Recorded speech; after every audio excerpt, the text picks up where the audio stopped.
Hello, boys and girls. It's Miss Preller here with your Skills Block lesson of the day. For today's lesson, you're not going to need any materials. You're just going to need your pointer finger and to follow along.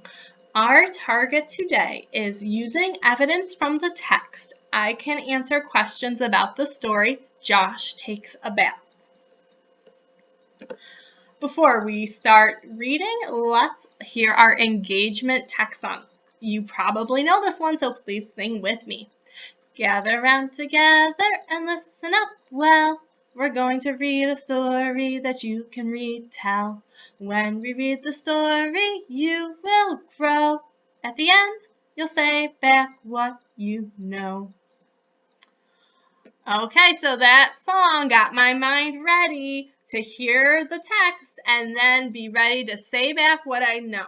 Now, this text is what I call the adult text, the big kid text. It's where you have to make pictures in your brain because there are no pictures. Later on, we'll read the kid version, which has fewer words and has pictures. So for right now, you just need to sit back and listen and try to picture what I'm reading in your brain. Again, the title of our story is Josh Takes a Bath. After 3 days of pouring rain, it had finally stopped. The kids are all excited to finally be able to go outside and play. Josh heads over to the park, hoping the kids will have some snacks. He sees a half-eaten banana on the playground. There is a huge puddle in the middle, so he walks on the balance beam to go over it. Just as he's scurrying across the beam, he hears his name, Josh! Josh turns his head to see Chip and loses his balance. He falls right into a huge muddy puddle. Chip hurries over, laughing at the muddy rat. Josh is not happy. He does not like to be messy. Chip says, maybe you can sneak into an apartment and get a bath. Josh agrees. He sneaks into a first-floor apartment and heads straight for the bathroom. He looks up at the big tub and realizes that he doesn't know how to turn on the faucet. So he walks to the kitchen. There is a big cup of water, but Josh thinks, I don't think I can fit in there, and it is so tall that I might get stuck. So Josh leaves the apartment and walks into the alley.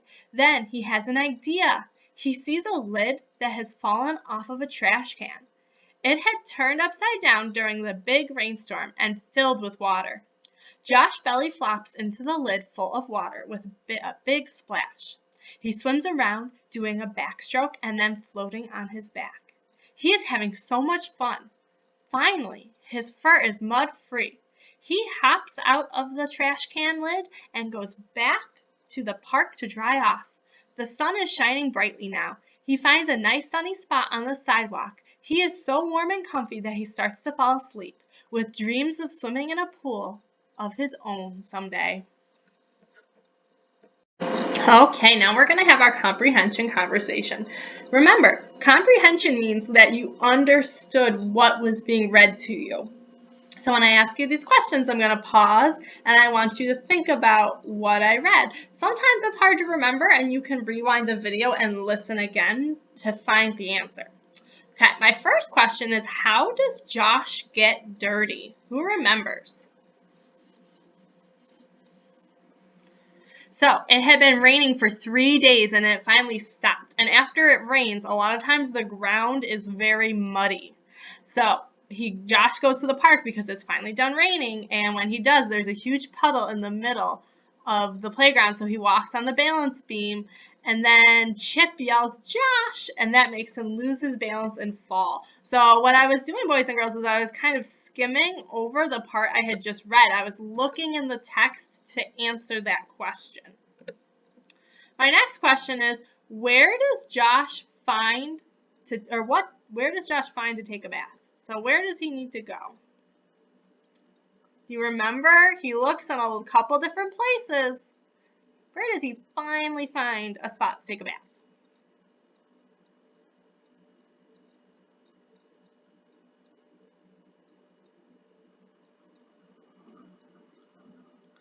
That's right. He takes a bath in a lid of a trash can. So they took the lid off the trash can. It was clean, filled with water, and he takes a bath. Okay. In the story, it says he swims around doing a backstroke, then floating on his back. What does backstroke mean, and how do you know? Backstroke. Well, I actually have a picture because if you haven't been swimming before, you might not know what a backstroke is. So this girl is doing a backstroke. You can see she's floating backwards. Her face is up and she's moving left to right. So she's going in a backwards direction. She can't really see where she's going. That's called the backstroke. And what part of the word backstroke could help you know what it is? Backstroke has the word back in it. After Josh got out of the lid, he says his fur was mud-free. What does that mean? Mud-free means there's no more mud on him. He's free of it. It's off of him. When Josh found a sunny spot on the sidewalk, the story said he was so warm and comfy. What other word could the author have used for comfy? We've talked about this word comfy before, actually. What does it mean? That's right. Comfy means you're feeling comfortable. It means he feels, he's not wet, he's warm and dry, and maybe he's sitting on something soft. His body feels comfortable. And digging deeper, why does Josh lie in the sun after getting out of the lid? That's right. Josh lies in the sun to warm himself up. He wants to get all the water off and be dry again. Boys and girls, let's get ready for the kid version of that story. I'm going to sing you the Decodable Reader song. Listen to the song so that you know what you need to do. Now we'll read a story with letters that we know. Get your finger ready to follow the flow. When we see a word, we'll stop and look and get our mouths ready to read the book. So, according to that song, here are our learning targets for our next task. The first target is I can read the decodable text, Josh Takes a Bath. That's the book we're about to read. Decodable means that every word on that page you can sound out. And our next target is I can blend unknown words in the text. Now, blend is that fancy word for sound it out, and unknown is just those tricky words that we don't know in a snap or that we can't look at the picture for, and we have to blend them. Now, I want to practice hitting that target before we read the book. So I'm going to show you blending this, and then I want you to try, okay? So I'm looking at each letter, and I'm thinking about what letter it is, and I'm thinking about what it says. When I go to blend it, I want to sing it because that helps my ears to hear the word. Mud. Mud. See how when I sang the sounds, I was able to hear it. Now let's do the next word together. That means even though you're sitting at home, I want you to be making the sounds with me. Are you ready? Think about what T says. T. Think about what U says. Think about what B says. B. Now let's sound it out. Ready? Tub. Tub. Good. Were you able to do that one? Okay, here is a little bit of a trickier word because I see a digraph in it. Oops. TH together makes one sound. It makes the sound. And that's when you stick your tongue out just a little bit. Make that sound with me. Good. Let's sound out this word now. B. Oops, sorry, boys and girls. B. F. Bath. Were you able to hear it when you sang the sounds? Great. Now it's your turn. I'm going to keep my mouth quiet and I want you to sing the sounds and then you can listen to me and check that you got it right.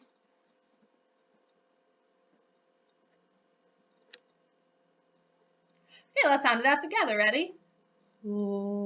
Lid. Lid. Were you able to read that on your own? Great job. Here's our next one. First you try it.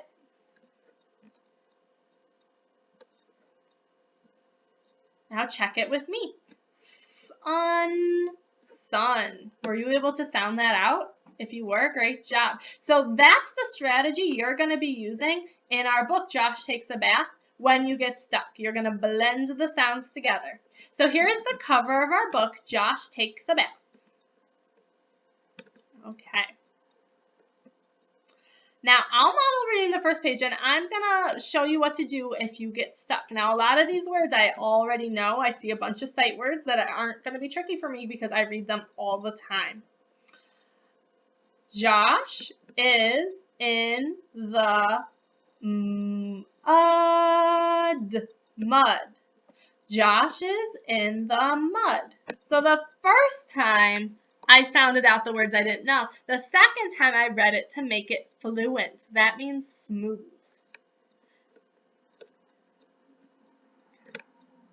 Let's see. I would like you to try some of this with me this time. So we're doing this together. That means I need to hear you making those sounds.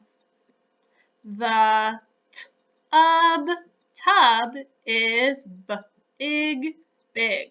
Now I see a period and that wasn't fluent, so let's go back and make it smooth.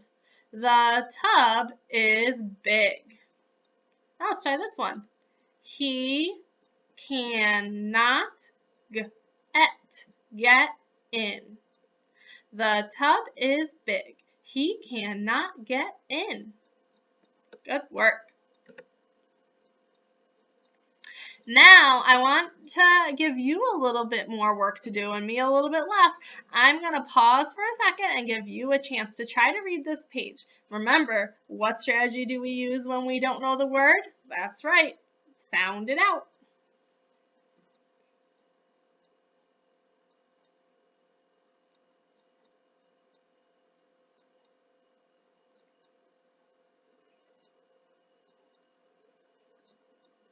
Okay, now let's try together.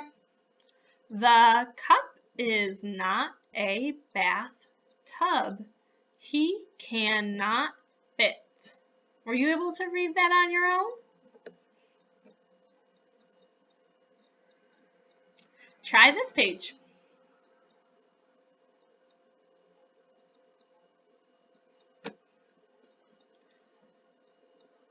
It says, Josh will get in the lid.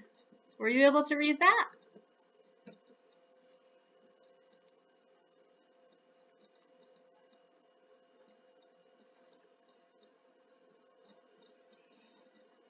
Did you read, he will have to sit in the sun?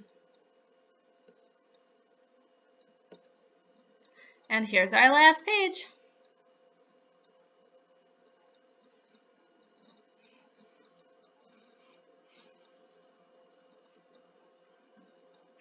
Great, it says Josh is not wet. He can nap in the sun. Remember, when we were reading our engagement text, it said at the end, Josh was comfy. And look at him napping. He must be feeling comfy. It even shows that detail of him dreaming about the pool because he said he wants to have a pool of his own one day. Great work. Now I'm going to ask some comprehension questions. Just like I asked you some questions after I read the engagement text, I'm going to ask you some questions about the decodable text, the kid version. Now, just like before, we want to go into the book and look for where the answers are in the story. That's something that good readers do. So my first question is, what is the problem in the story for Josh? Can you find the page that has the problem? Yeah, the problem in the story is that Josh is covered in mud and he does not like to be muddy. My next question, boys and girls, is how does Josh solve his problem? How does he get clean? So we gotta look at the next pages of our book. Well, first he tries a tub, but it's too big. Then he tries a glass and it's too small. What does Josh finally find to clean off? That's right, a garbage can lid. And after that, he dries off in the sun and he feels much better. So, boys and girls, when we were looking back in the story and answering questions about Josh Takes a Bath, we were hitting that learning target using evidence from the text I can answer questions about the story Josh Takes a Bath. Anytime we flip through the book and we find that answer in the story, we are using evidence from the story. Our reflecting on learning question is, what is the reading strategy that we can use when we get stuck on a tricky word? Do you remember what it's called? That's right, it's called blending or sounding it out. And our target today was I can blend unknown words. That means I can sound out those tricky words that we don't know. Is that the strategy you used when you were reading Josh Takes a Bath? I sure hope so. Now, how will blending help us with reading and writing? That's right, sounding out all the letters in a word can help us read a word more quickly and more accurately, and it can also help us check our words when we are writing. It's been great learning with you, and I can't wait to learn with you again tomorrow.